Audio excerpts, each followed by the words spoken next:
live.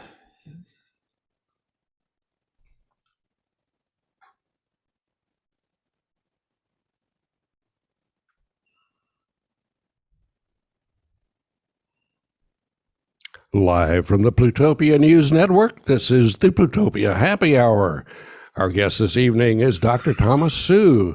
The not ready for cable news players are here. Susie Sheeler, Scoop Sweeney, that's me over here looking silly, and our felonious facilitator, John Lebkowski. Felonious? Felonious monk, perhaps? Yeah, I thought about becoming a monk at one time in my life, and I probably could have been a felonious monk. Oh my gosh. Anyway. Well, here we are once again, and I should say that Dr. Thomas Suh is a doctor of physical therapy. Yep. And he got his degree, in 2017, right, from the University of St. Augustine, was your Bachelor of Science. And then you went to UT to get your doctorate, is that right? Actually, that's backwards. I got my Bachelor of Science of Athletic Training at UT Austin, where I got a lot of my sports experience. And then immediately after graduating undergrad, I went to University of St. Augustine, which is a health professional school, to obtain my doctorate of physical therapy. Oh, that's cool. I want to talk to you about the sports thing, because I know that you were, as a student at UT, you were an athletic trainer, right, for some of the teams there. And I thought you might tell us kind of what's involved there. What were you doing as an athletic trainer? Yeah, so, not many people know about the athletic training profession, and even the name is kind of deceitful. It's like, do you train athletes? No, not really. Athletic training, athletic trainers are pretty much the sports medicine personnel of the sports team. And you pretty much in the state of Texas have a athletic trainer in every high school that manages all athletics. And then in the university level, you probably have an athletic trainer for each sports.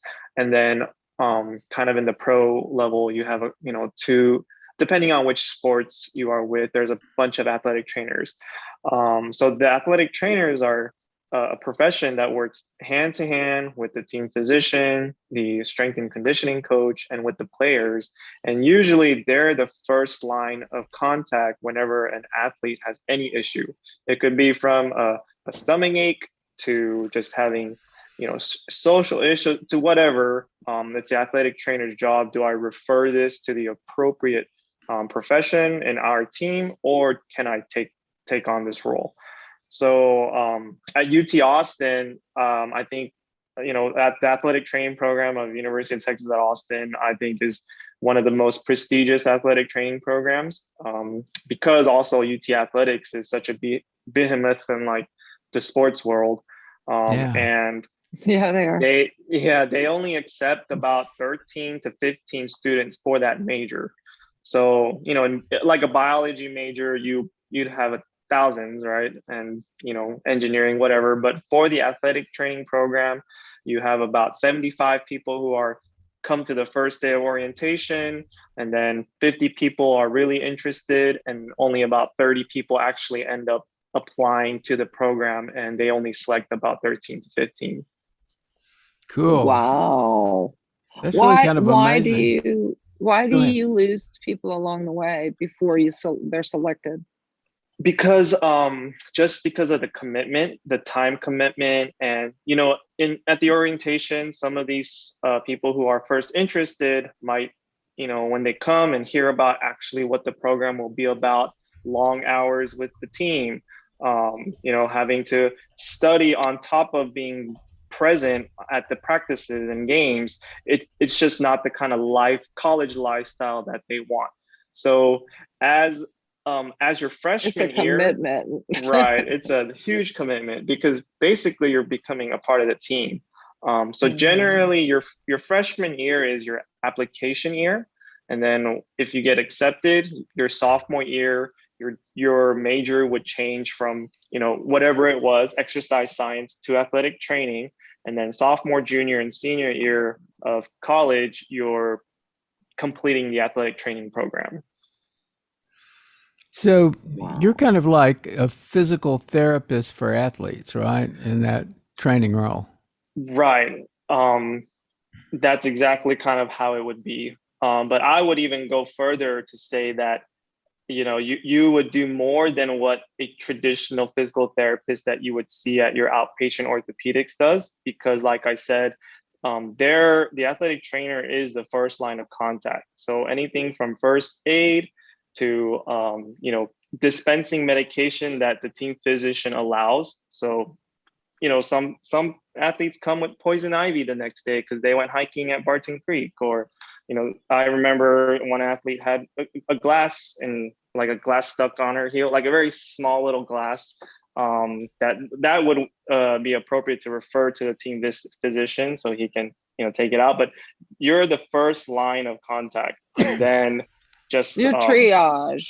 yeah, you do everything. So it's a very Cool. underappreciated profession that not many people even know about. Well, were you drawn to physical therapy through an interest in sports medicine, or I'm always interested in motivations. What actually got you there? Yeah, so definitely my motivation would be sports. Growing up in middle school, high school in Texas, I played, basketball, football, track. And during my time, I would have my injuries, and that's where I would visit the athletic training room, and see my athletic trainer, and he would help me kind of rehab from, my ankle sprains or my knee sprains. And that got me thinking like, I love sports. I probably won't be able to play it at the next level, but what can I still do to be involved in that? And kind of growing up in an Asian family, you're expected to go the medical doctor route or lawyer or engineer route. And I just couldn't really see myself, being an engineer. That's kind of what my parents like, not pressured me into doing, but hey, why don't you, do petroleum engineering? So actually my first major going into There's so UT many Austin, different kinds of I engineering you could know, do. definitely. But I think the petroleum engineer was more for the financial reasons. And, that was actually my first major going into UT Austin. And then just kind of at the last second, right before I started my, college life in my senior year of high school, I just dug a little bit more deeper into sports and then sports medicine, and saw physical therapy and then athletic training. And then, I thought I could see myself doing that every single day when I get up, instead of, I always thought that at the interview for a petroleum engineering job, whatever, it's like, why did you want to become a petroleum engineer? And then I just couldn't really think of a genuine answer except, oh, because they make a Money. lot of money. Yeah. Yeah. Well, in your training, in Texas, athletics, high school and college are almost a religion, because people take their football, their basketball, their baseball, whatever, very seriously in Texas, sometimes to an extreme.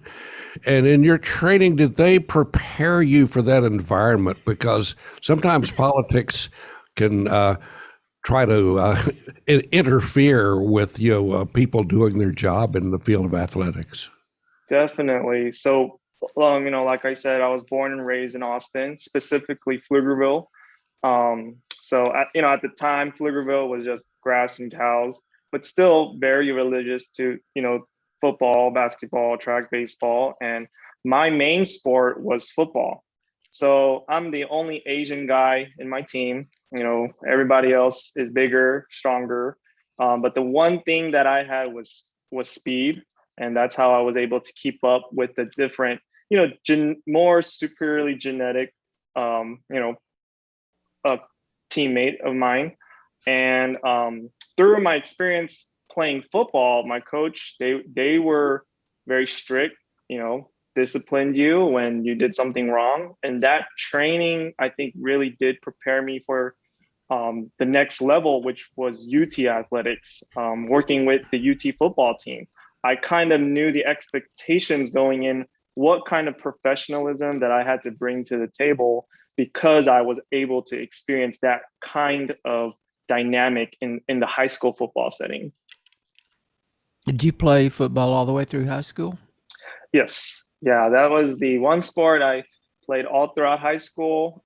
I played basketball my freshman year, but I decided to focus more on football because, after my freshman year, everybody else was growing. And I was like, okay, let me focus on more on football. And I also ran track, which I hated, but to this day, I'm glad I did it because it taught me a lot about perseverance. I hated having the butterfly feeling right before my races. And on top of that, my races were at the very end of the meet, which your meet is all day long. So the whole 8 hours I'm just warming up, I would have the butterfly feelings. You didn't have But that before a football game when you were playing football?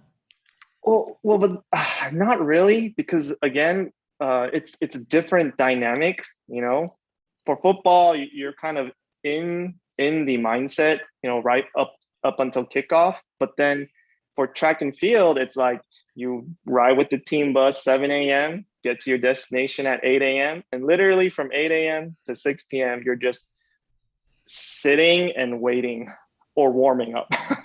So you couldn't just come right at where your event was. You're in your sweats and you're just kind of cheering on as the other events are going on. And because my races were like sprints and relays at the end, all of the long distance races would go first and then it would follow suit. I think Susie knows what you're talking about because I just found out a week or two ago that Susie used to do track and field, Oh, right? what events did you run? I did the high jump and the 200, and I did the relay for the 400. Yeah, so I was not good necessarily at any of that, but yeah, I understand, and I do know what you're talking about with the meets. Then we would have ours on weekends, and it just would not end in between the times that you have to. And I just thought, why can't we just show up when it's our time to do this? I mean, I get, let's cheer everybody on, right. but at the same time, Jesus, this is really taking it out. It's stressing me out. I'm not going to be able to run as fast as I should be able to run. Anyway, that's my feeling on it. Did you ever get any injuries, Susie? I did. I fell on my tailbone during volleyball. Yeah, that was very, very bad. That was really bad. And so I was sent to a chiropractor. I don't know what that was about, but it didn't help. I just sat on a donut for a while. There's really nothing else I think you can do with an injury like that. Or is there? Well, that raises another question, which is how much physical therapy is like what a chiropractor does, or is it at all? Yeah. So specifically with your injury, tailbone, yeah, people fall. It doesn't even have to be from an athletic event. They could just slip on a hallway and fall there on concrete. So and it hurts. For these types of injuries, we would recommend seeing a pelvic floor specialist, which physical therapists specialize in. So there are women health pelvic floor physical therapy specialists who specialize in that region. So, for example, the coccyx bone, which is coccyx, I forget how to say it. Coccyx bone is the very, very end of that tailbone. And usually that's a joint. And that joint could kind of be, irritated and actually a sprain because your body weight falls on it. And then on top of that, the traumatic and force of that fall could shift that joint in an uncomfortable way. And that's where a pelvic floor specialist, who are mostly physical therapists, could help. Now, I would like to interject just real quickly about the pelvic floor therapy. That's basically what Nassar was doing. I mean, the guise, he was using that therapy as a guise to do what he was doing to those young gymnasts. Right. So how do you know if your kid, I mean, I don't know why children would need pelvic floor therapy, even gymnasts, But what would you, I mean, tell me what that's about. Yeah. So actually, I think that physician, who was a medical doctor, and when I say specialized in pelvic floor, for physical therapists, they go through, a curriculum of specific treatments that they can do, which is manual therapy, where it can get a little bit more invasive, but even, non-invasive wise, just kind of educating the patient about all the different type of muscles in that pelvic floor. And I'm not a pelvic floor specialist, so I wouldn't be the best person to talk about this, but I do know a couple of my colleagues who are going that route. And there are just so much muscles in the pelvic floor that could be related to so many issues that we have, such as low back pain or hip pain, or sexual dysfunction. And that's where I would say might be a little bit different than that situation with the gymnast, because he was, I forget the exact story, but it was more for like checkups rather than building that patient rapport and trust. So to answer the question, like, how do you know? Well, I think it's the therapist's duty to build that connection and rapport and trust from the get-go, so that way the patient or client can make that final judgment, like, do I still want to continue my plan of care with this therapist? Well, clearly they did. I mean, they were in the room when it was happening. I mean, so clearly they did trust him. They'd been working with him for years and years. But it just is a little bit, I wonder, is it something that is normally performed on young children? Man, I actually did not know the answer to that question. And what about men? Oh, and that's also kind of another wave. There are more male physical therapists specializing in male, men health. Just kind of saying that this is just as important for males than for females too. So really, yeah, a buddy of mine, he's also actually, trying to get specialized, receiving the certification, taking the proper courses, and learning the proper techniques to help males who have different. Oh yeah, I'm sure it is. But for me, I'm more in the sports medicine.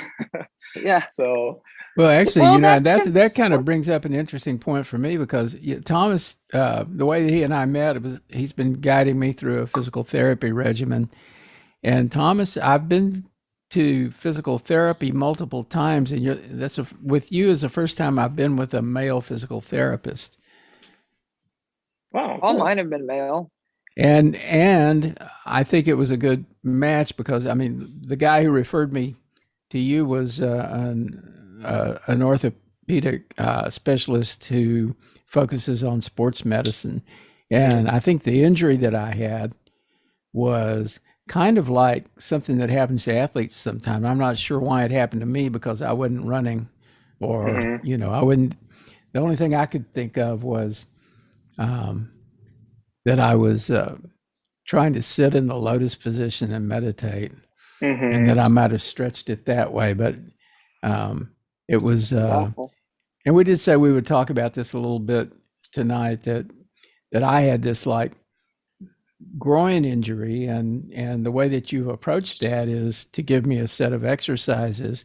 And my understanding is what you're trying to do is stabilize and strengthen muscles, right? Right. Because, you said you're not an athlete, but I kind of try to help my patients get into the mindset that you don't have to play sports at an elite level or even at the amateur level. At the end of the day, you are considered an athlete because you have to be active to do XYZ. Like back in the day, right? Back in the day where we didn't have much of the, more advanced technologies to help us get around. It was all done through physical body. So even though you don't play like a sport, I try to always get some of my patients who are, sedentary and non-athletic population that, you are an athlete at the end of the day. And if you're not using your muscles or strength, balance coordination, everything, memory. If you don't use it, you lose it. And I think what I was trying to kind of get at with you at our first session was maybe even though you're not kind of lifting weights and getting stronger because those muscles were getting weaker, when you did that lotus position, it might have overstretched and strained that muscle, because a tight muscle is also considered a weak muscle. Yeah, and I think That makes sense. it just continued getting worse for sure. Mm-hmm. And I, kind of the way I see it or understand it is that you really do have to work with your body to sort of orchestrate all of the muscles and have everything working right, or you Mm-hmm. get out of balance, right? Right. And you pain is one way that you find out that you were out of balance. Mm-hmm. And actually, this was kind of a miraculous thing, because after one session with Thomas, my pain was greatly reduced. That's great. Yeah. And it's just a matter, in that case, it was a matter of doing exercises. I know there's other things you do, right, Thomas? Like you might have to do some manipulation or massage or something like that. Yeah, just maybe if you are too aggravated and irritated to perform a certain exercise, and the exercise is just to help perform a healthy motion that will help promote blood flow, because blood flow is what's going to heal, inflammation that occurs from injury. So that was kind of, yeah, I always try to teach my patient why they're hurting and what's going to help them. And really, just in a nutshell, it's blood flow. With any musculoskeletal injury.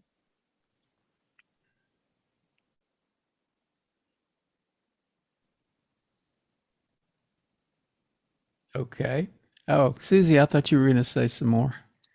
Oh no, I felt like I interrupted you, were actually. No, it was green on you, so I thought you were saying something and I just couldn't hear you. I thought everybody was frozen. I know, right? For just a second. No, that's I've been to a lot of physical therapy, and sometimes, I've had some bad experiences. I've had some okay experiences, but most of them have not been most of them were a long time ago also. Mm-hmm. I will qualify that by saying that.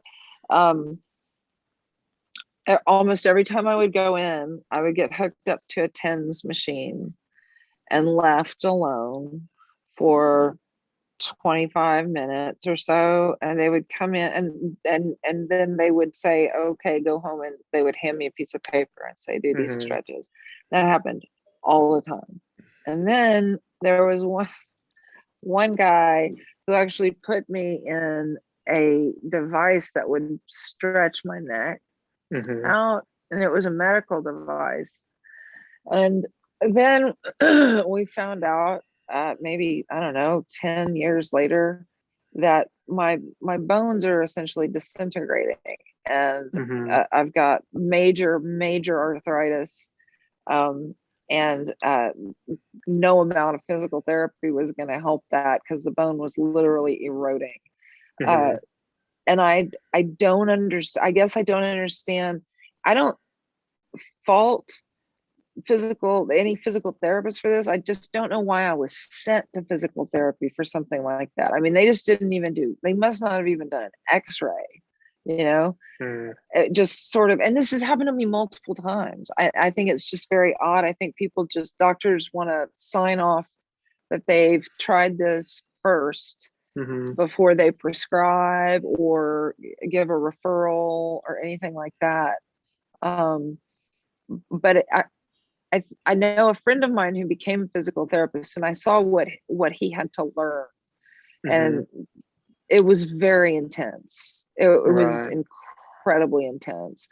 And so that made me feel like maybe things were changing a little bit about, maybe how they were handling. I think they just never really took me seriously, Mm-hmm. honestly, about my pain. And now I'm on a chronic pain management medication. So Mm-hmm.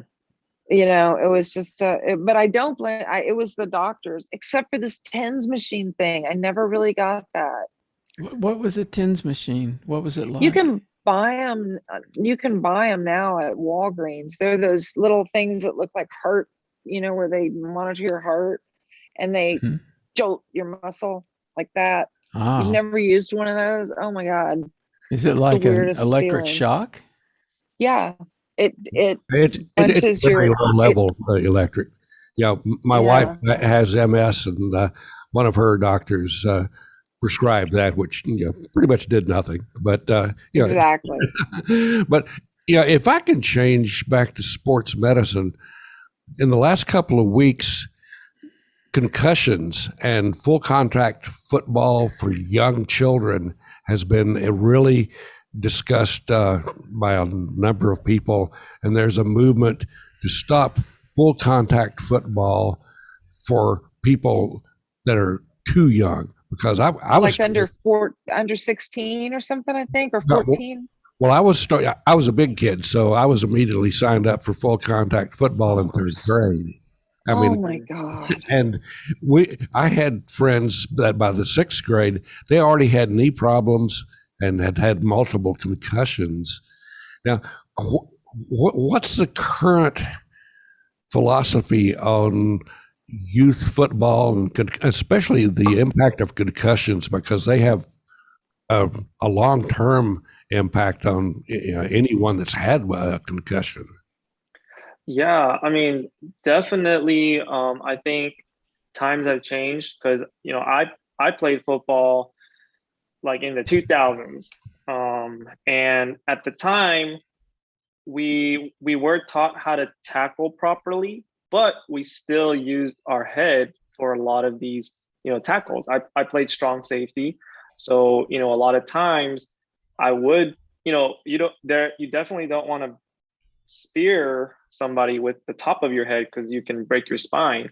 You always want to look up when you're tackling somebody, but you still get a jolt to your head because it's a contact sport. And what I would say to kind of just that's the sport.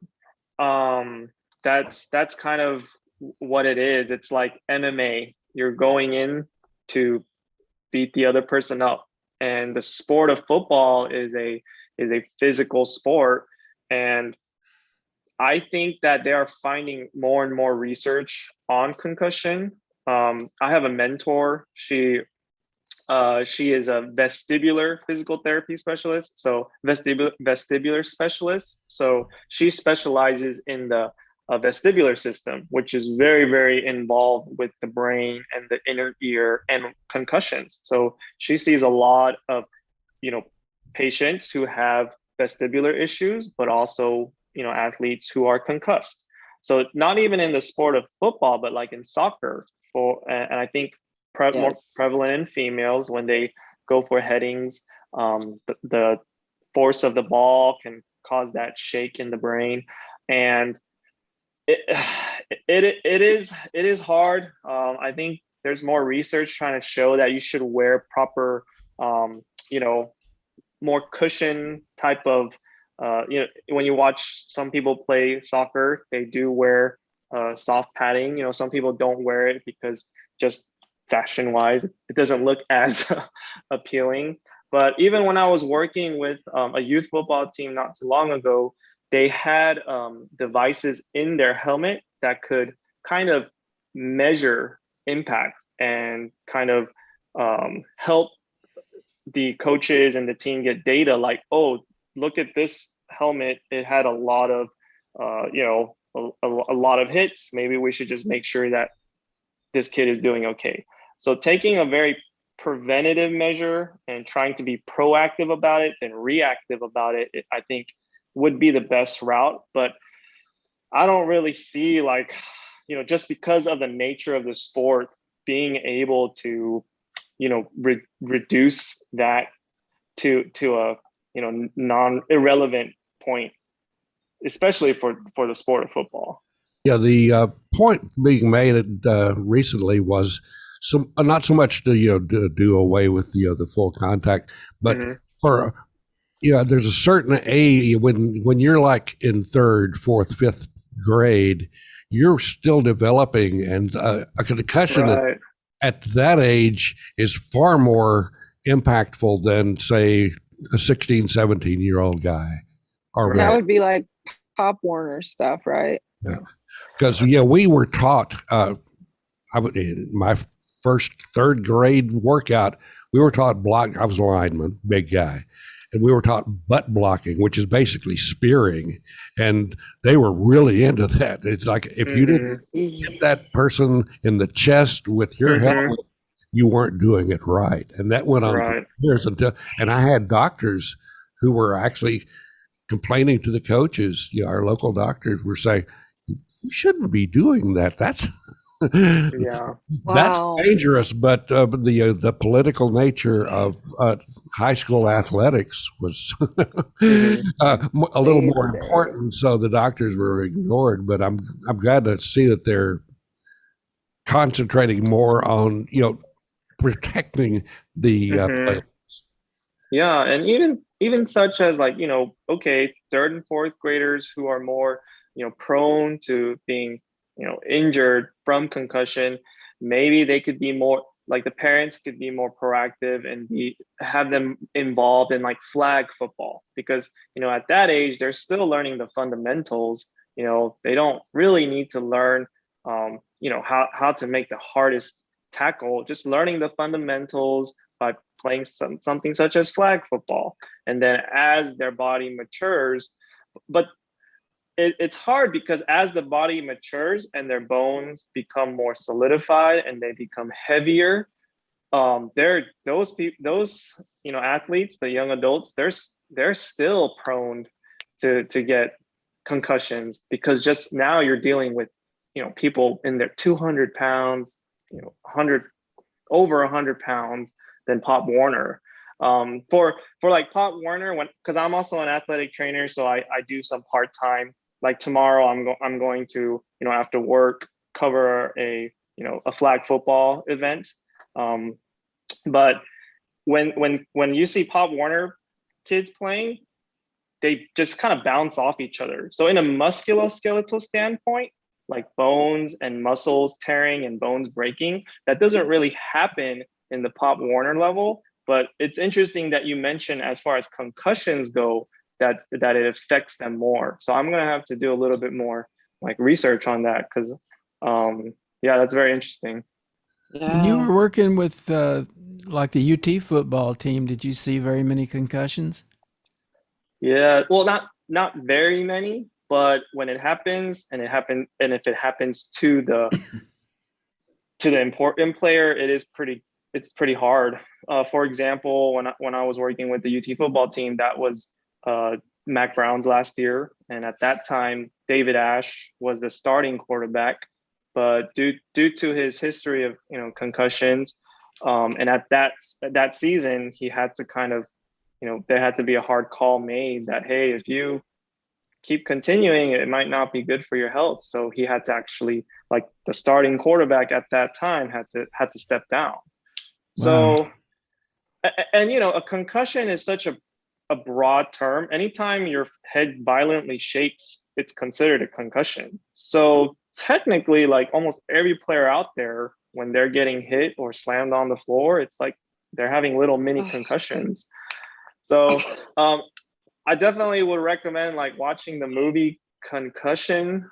I think Will Smith plays the I was thinking about that main character. Yeah. So gives you a little bit more insight into the sport of football and concussion. Yeah, there was a sense there that they kind of wanted to look the other way. It was Will Smith. He played I guess an African doctor, wasn't it? That was I have to watch the movie again. Yeah, I'm gonna have to watch it again too. Anyway, he realized that concussions were a real problem in football and was trying to raise the issue, and he wasn't getting very much support. Yeah, when I was living in the East Bay in Oakland and San Leandro, there was a bar called Ricky's, and that's where all the Oakland Raiders would hang out. current Oakland Raiders and the retired ones. And I got to talk to some of the old guys, and some of them were really sad cases that they were admitting that they had lost a whole lot of memory and coordination just because they had had so many concussions, because the Raiders, they were, they had a culture of if you're not trying They were violent. if you aren't trying to kill the other guy on the other team, you're probably going to get traded.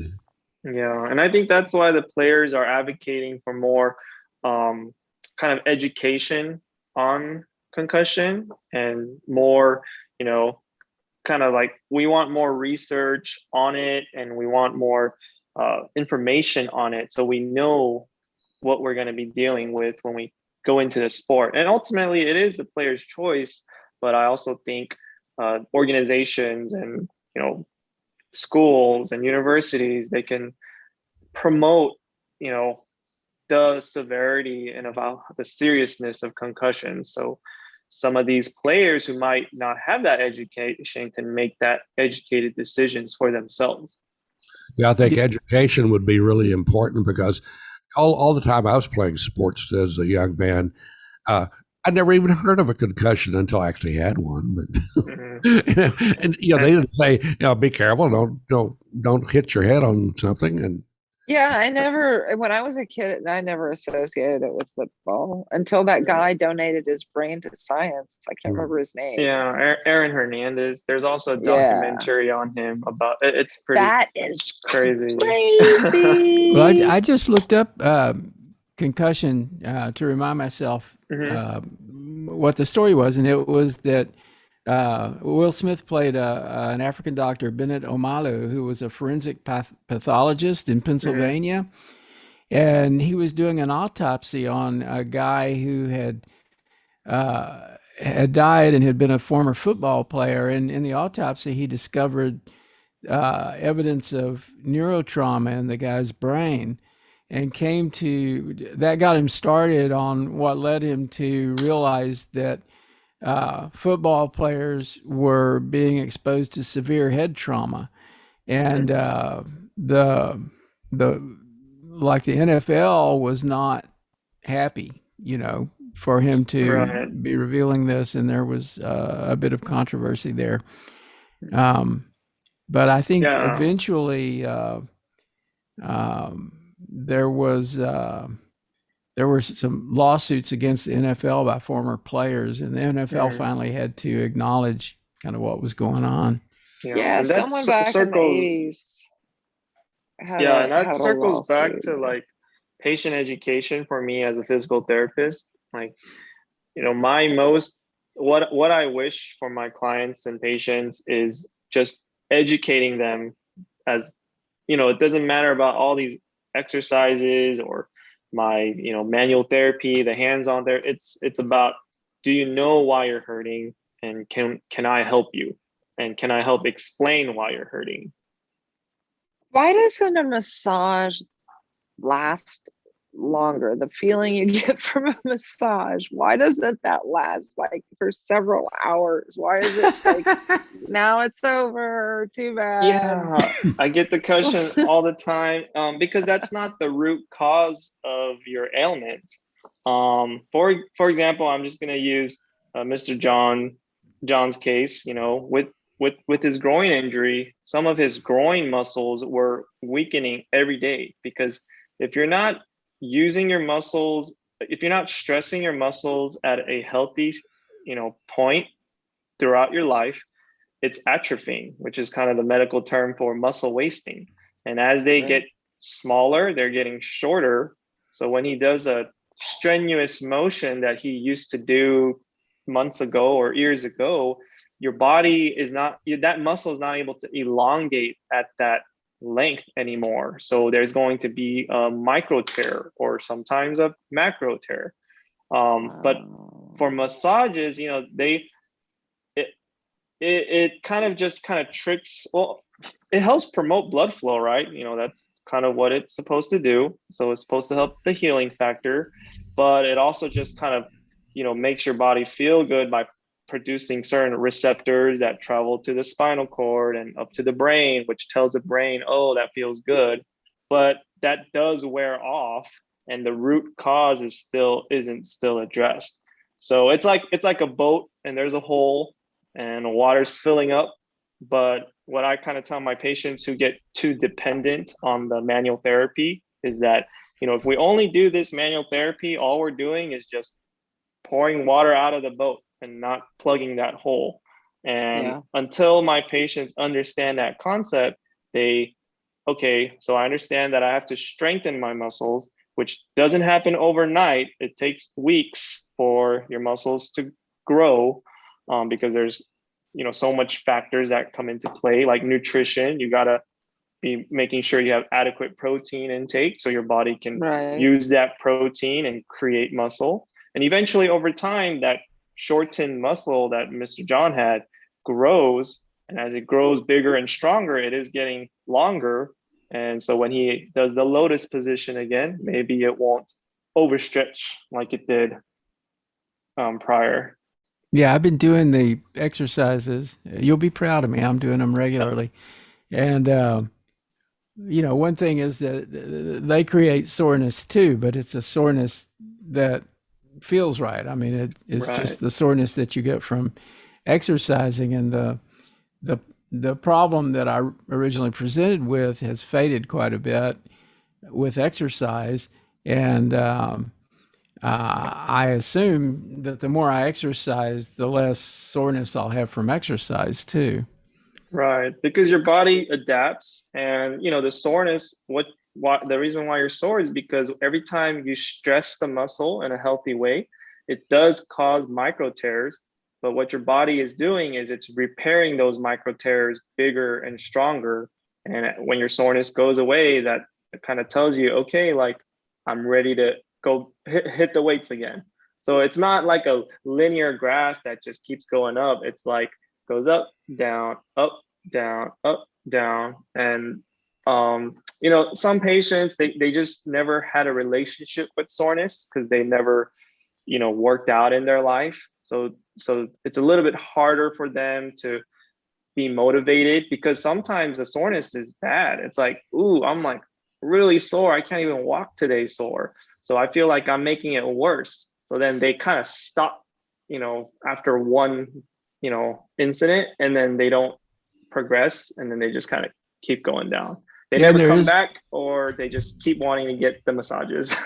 There's also the problem of enthusiasm that may cause you to overtrain, which can put you in a bad place. And it's like I've learned, I may think that I want to exercise every day, but I know better. I know that I should do it every other day, because if I do it every day, I'm going to regret it. Yeah, so I get some patients who are, a colleague of mine told me, instead of using the word geriatric, say silver athlete. So what so I had a silver athlete come in, and it was because he was a very avid, weightlifter, and because it was too strenuous to the body, an injury occurred. So you got to just find that fine line between what's just right, because exercise produces hormones and certain receptors to the brain that makes you feel good. It's the feel good hormone, endorphins. Yeah. And unfortunately, people go to other sources for that. May it be drugs or opiate, whatever the case it might be. People are always looking to fill that part of the brain, but you can make it yourself by exercising. So it's a free drug. Exercise is a free drug. Yeah, absolutely. And I really appreciate that feeling when I get it.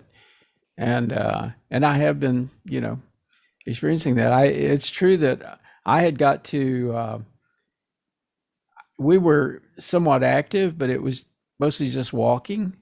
I had kind of got away from doing any other kind of exercise. So I was exercising and getting some activity, but it was very limited. And now I realize that I have to do more than that. Hmm. You know, and I think that that's true for everybody. You know, a lot of people don't get that. You know, my uh, mother, for instance, part of what led to her death was she started having severe circulation problems that were partly related to the fact that she was just inactive. You Right. know, and you're really going to age faster and die sooner if you're not active. Yeah. And your And activity shouldn't be just in a particular rut. You know, you kind of need mhm, to have some diversity too, I think. right. And for your mother's case, I'm assuming she might have been sitting more It's than true. usual. So your calf muscles are actually your calf muscles are responsible for pumping fluid back up the body because gravity pulls everything down. And if your calf muscles aren't strong because you're not walking and you're not using your calf muscles waste away. And as they waste away, they're not able to do their most important job, which is to help pump the fluid, water back up to the heart. And so circulation becomes poor, and that's how, you know, clots can form and things of that nature. Yeah, I'm sure that's exactly what happened to her because the circulation, the problem with circulation was in her leg, and she wasn't getting blood to her foot anymore. And Mhm. they were they said, well, we have a choice. We can either amputate or we can try a bypass.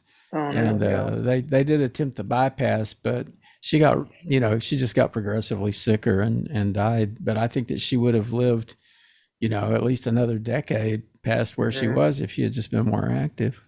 Yeah. And one culture shock for me was I was able to go to South Korea, Seoul, 2 years ago to meet my in-laws, and I didn't visit Seoul, South Korea in 20 years. So I went in kindergarten once, and then 20 years later, 2 years ago, I got to visit, the city again. And it was very interesting because um, you have to walk everywhere. And if you're not walking, you have to take the subway. And there's not many seats on the subway. So you're either standing. And then on top of that, the subway is moving in ways where if you don't have a handle, you better have good balance or you're going to fall. And I would see like, these 60, 70, 80-year-olds who would be able to stand on the subway with their hands behind their back and just kind of use their momentum to not fall. And it's like, it clicked like, wow, these people have been using their balance and didn't lose it. And they're also walking everywhere because not everybody needs a car because the public transportation system is just like, New York City or something. So they're walking constantly every day. That's what I hated. I hate walking. So to get to my destination, which was I had to take the subway, you have to first walk 15 minutes to the subway. And then from once you get to the terminal or whatever, you walk another 10 minutes to the actual bus. And then from there you go and then once you leave, it's another 15 minutes to the cafe or whatever restaurant you were trying to go to. But it's like, wow, these people walk so much and they're not on wheelchairs. Like they can't have wheelchairs. The taxi is not going to put it in the trunk for you every time. Like they got to walk everywhere. So it was really, really interesting to see that because in America, because we have so much space and land, you got to drive everywhere. So most of the time you're sitting at work, and then you Yeah, we're sit in the very car, sedentary. and then you sit at home and you watch TV, and then yeah, it's I think that's all pretty much that was planned.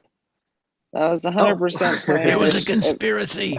It was not, and it's not, I don't think it's because we have so much space. I think it's because they want us to sit in traffic, quite honestly. I oh think they wow. don't care where we go. They just Mhm. want us using gas. Oh, I see. Yeah, I mean You know? that, and then I mean to be fair, South Korea is 7 times smaller than Texas. That was another like Yeah, mind blowing fact. So I was like, wow, they have that's crazy. the entire country in a 7 times smaller than Texas size. And then on top of that, 50% of the population lives in Seoul. So I was like, wow, that's crazy. Yeah, that is And I'll crazy. bet That's they're a just big a city. whole lot healthier than Mhm. the average American. No comment. And I see that a lot. I mean, I've seen Well, I it in mean, my look own at life. I've had you can periods of s- being really unhealthy. you can look at even at Europe. I mean, they walk everywhere. You know, they have great metro, but they walk everywhere, and they eat less because they walk everywhere. They're not hungry all the time, you know. So I mean, they don't gain a lot of weight as a culture. Mhm.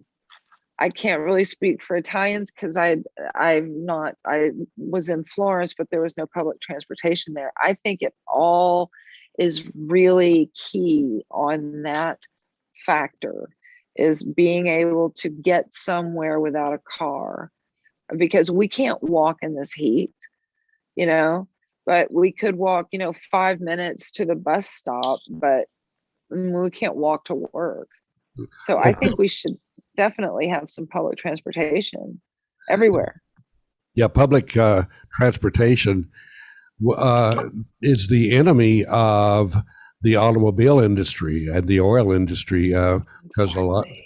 a lot of the early public transportation systems were actually bought out and dismantled by General Motors. That's what happened to Los Angeles and their car. I forget what they call them, the red cars. They had light rail that served the entire Los Angeles area. General Motors came in and said, "No, we're going to build some freeways, and you need to have some automobiles." That's And right. Yeah, that's true. I had a discussion about that with Howard Rheingold one time, who was really advocating strongly for the U.S. to have an Office of Technology Policy where they actually review technologies and think about the implications of implementing them. And one of the things he talked about was how there was a conscious decision to do away with mass transportation and bring in individual like automobile transportation at some point. And of course, it was a huge like boost for the economy, but there were other implications, one of which is that people are less healthy because they're sitting and they're driving and they're not exercising. not to mention uh, the exhaust fumes from all of those vehicles. It's different. If you have just an electric train or just one uh, fossil fuel powered train, as opposed to tens of thousands of little fossil fuel generating units. Yeah, right. There's But we've implications for climate change too. made it so important to have the car. I mean, that's what every kid wants for their 16th birthday.